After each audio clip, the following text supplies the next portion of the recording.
November 4th, 1956, at dawn, 1,000 Soviet tanks rolled into the center of Budapest to put down a revolt, which had brought hope, freedom, and a new style of government to the people of Hungary. The rise against Soviet rule had begun some weeks earlier. This is how it all started, with a peaceful students' demonstration 100,000 strong. They carried pro-communist banners. No one spoke of rebellion. All they asked was greater democracy within the present regime. But meanwhile, on the radio, Party Secretary Gero was describing the demonstrators as rabble. And the word was like a burning match in a powder barrel.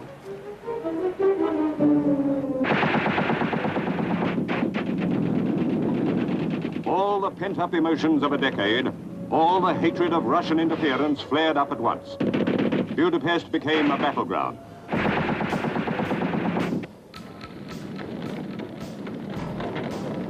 For the first time since the communist takeover at the end of World War II, the Hungarian national flag was openly displayed, and the hated red flags were burned. Partisans were joined by elements of the Hungarian army, and when they weren't fighting alongside, the soldiers often handed over their weapons to the revolutionaries, including their tanks.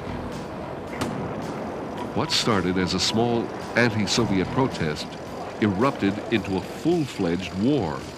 While some hardline members of the Hungarian Politburo wanted the Soviets to help put down the rebellion, others advocated compromise. There were now hundreds of thousands of people marching through the streets of Budapest. At first, Premier Imre Nagy seemed to support the revolution, but soon he was directing the secret police against his former supporters.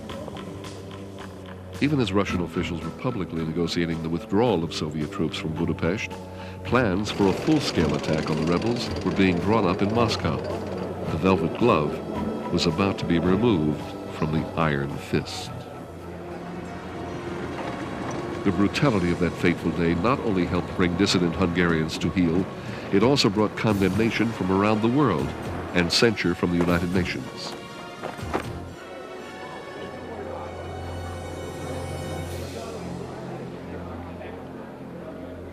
After 8 weeks of valiant resistance, Hungary's patriots were faced with the inevitability of Soviet might. Over 50,000 were killed in the fighting. Premier Nagy was executed for having initially voiced sympathy for the revolutionaries' cause.